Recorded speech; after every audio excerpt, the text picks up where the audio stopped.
Ladies and gentlemen, I welcome you to this afternoon's dialogue between the senior senator of Alaska, Lisa Murkowski, who's a well-known friend of Iceland and probably can be described as the greatest champion of the Arctic in the US Senate, if not in the US as a whole.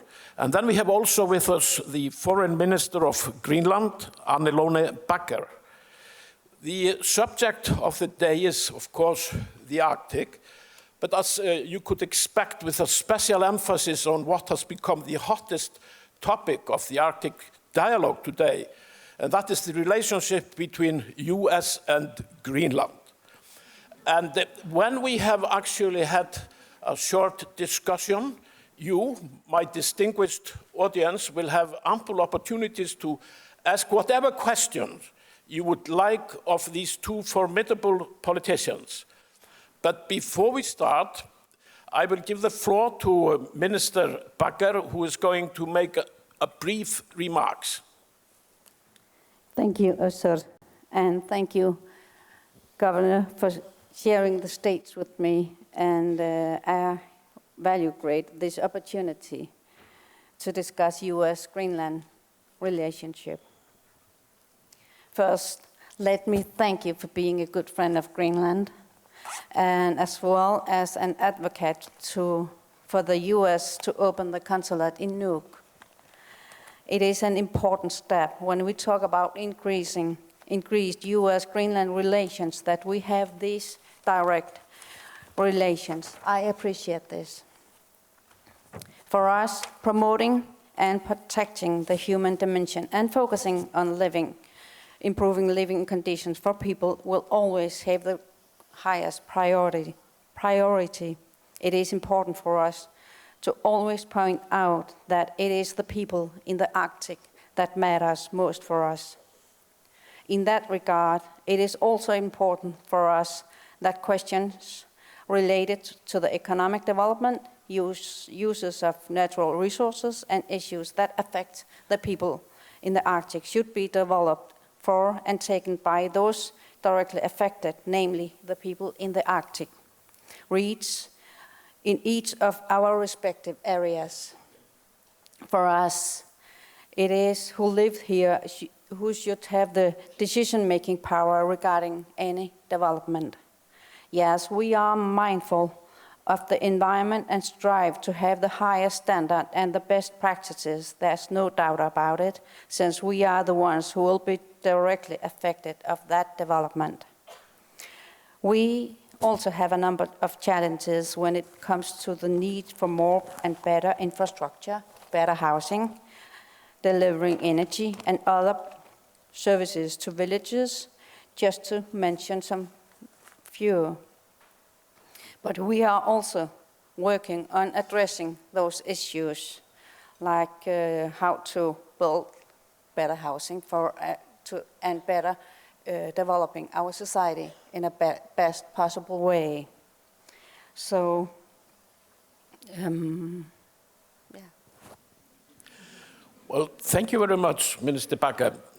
Lisa, I mean, you're a great friend of Iceland, and as I said earlier, you can really be considered to be the true champion of the Arctic within the US, and you actually are a founding member of the Arctic Circle with President Grimson. Well, I mean, the relations between Greenland and the US have always been quite cordial and good after the Second World War, but I think it is fair to say that, I mean, Greenland, well, first the Arctic didn't receive much attention within the US, and definitely not Greenland, until suddenly, of late, I mean, now there is a flurry of intention and attention in the US, within the administration and in the Senate as well. And I think it is fair to say that it is quite obvious that you are approaching a new Arctic policy, and it seems to me that it is even being formulated by a special unit within the National Security Council. But tell us, Lisa, because I think this audience is burning to hear you answer this question. What really is it that you see so remarkable about Greenland that even your beloved president, he wants to buy it? Is that a lead up or what? Thank you, Össur. And Anne-Lone, thank you for for your leadership and the friendship that we have as women leaders in our respective countries, but also the way that you lead. I appreciate that greatly.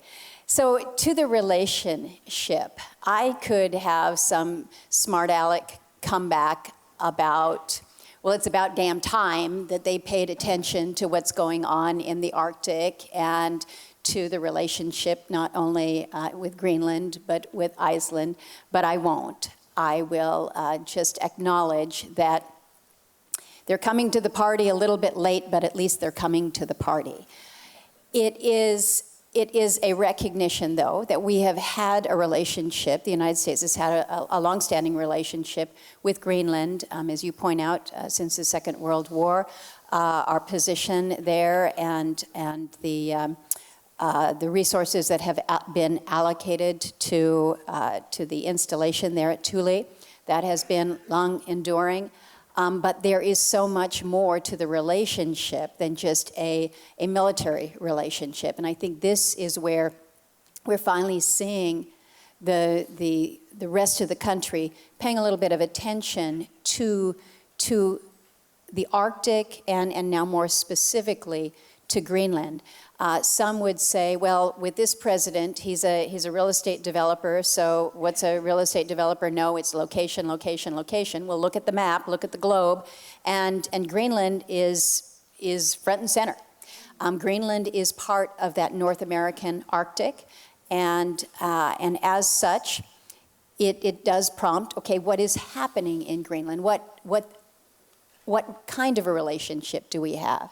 So you ask a legitimate question about why has it taken so long, and that's fair.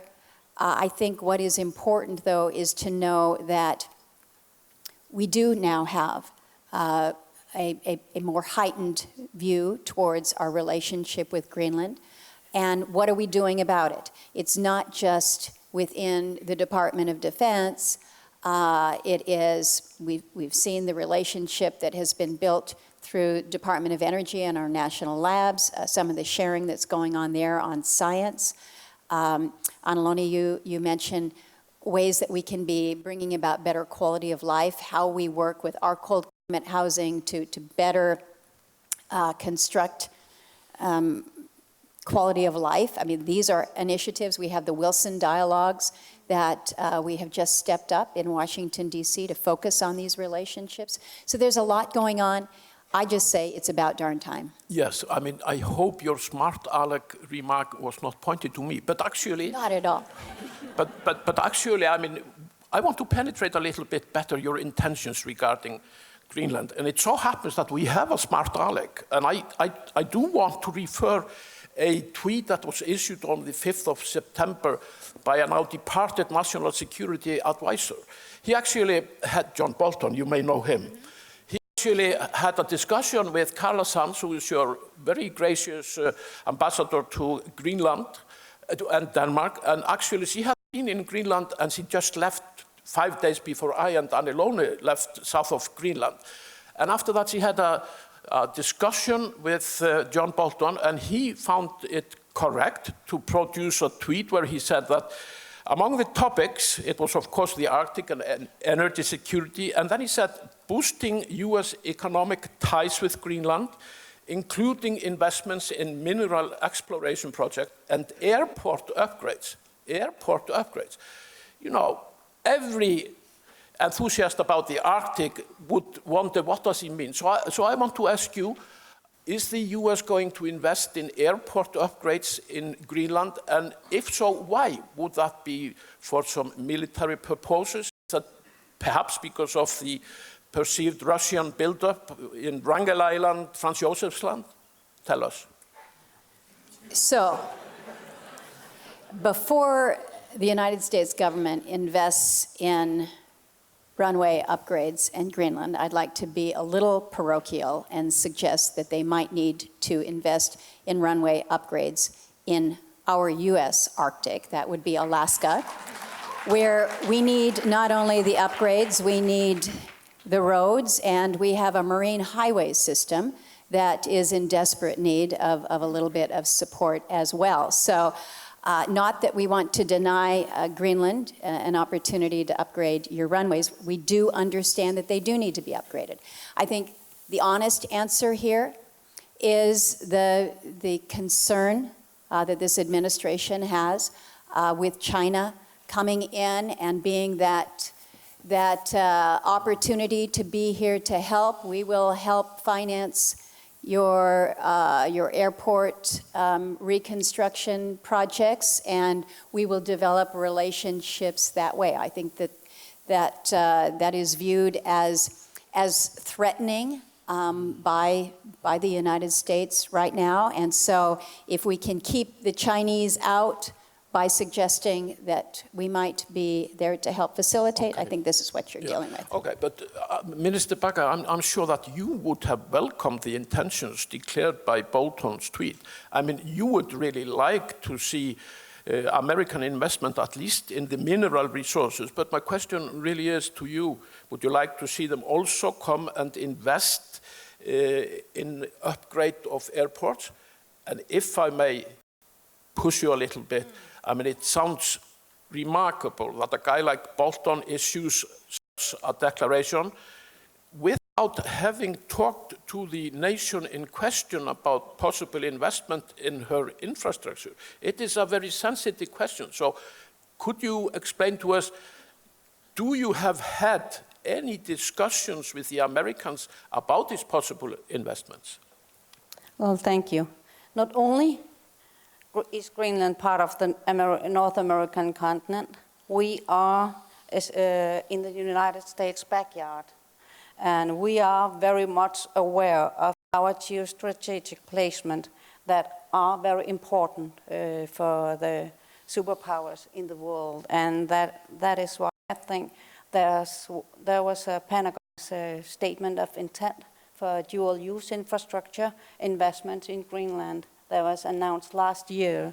So, and as a host for and military presence in our own country, it is very important that we will get the mutual benefit of that presence in our own country. And we welcome this dual investments if... Yes. Okay, thank you. Senator Murkowski, of course, touched on China, but I'm not going to take that bait as yet. Instead, I want to ask her if she has any advice for a small country like Greenland, how to penetrate the corridors of powers of Washington, D.C. I was a foreign minister of a small nation, and I know how darn difficult it can be. Have you any guidance to a minister who's only been 1 year on the job, is likely to be for many years, and she actually is in a very hot spot right now, and that is mainly because of the U.S.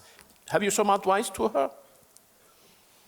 I think Anna-Lena can navigate these halls of Congress just fine. I think she's doing a good job, and I will encourage you to do that. But you raise an interesting point here in terms of how can you get on the radar screen of Congress? How can these issues be elevated? We were talking just before we came on stage here.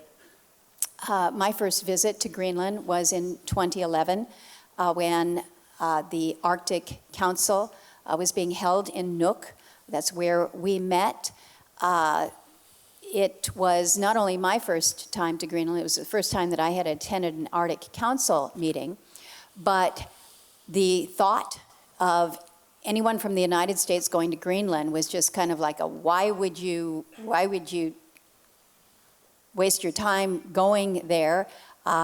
It was an interesting conversation that I had with then Secretary Clinton, asking if she was going to attend, because I thought it was going to be important that the United States have representation there. She was the Secretary of State, and she says, well, I'll go if you'll go, type of a comment.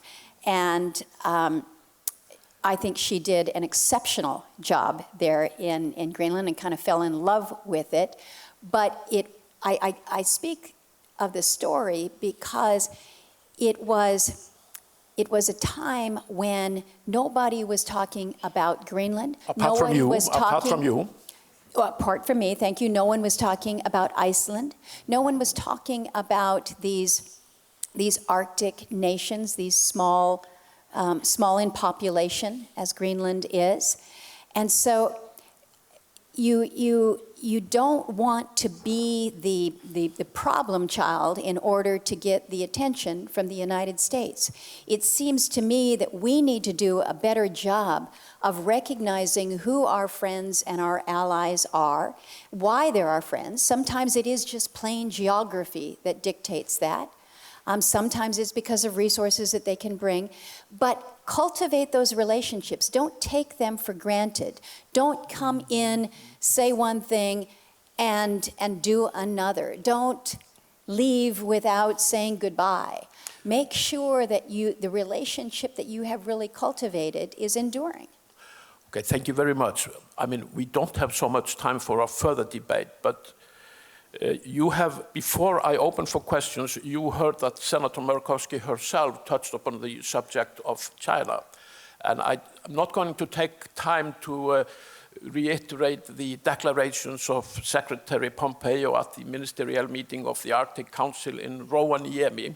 But it is quite clear that the US, at least you can put it like this, they look askance at the Chinese presence in the Arctic. But I want to ask you, Minister Bagge, one question. I mean, you are a young nation. Greenland is a young nation quite on a resolute path to independence. But the prerequisite for your future independence is that you put some economic strength under the foundation of your nation building. So my question to you is, what would you say about the possibility of Chinese investments, for example, in the 2 mines that we saw from afar in South Greenland that were full of rare earth minerals? I mean, you were here yesterday opening a session titled Greenland Open for Business. So is Greenland open for everyone? Thank you.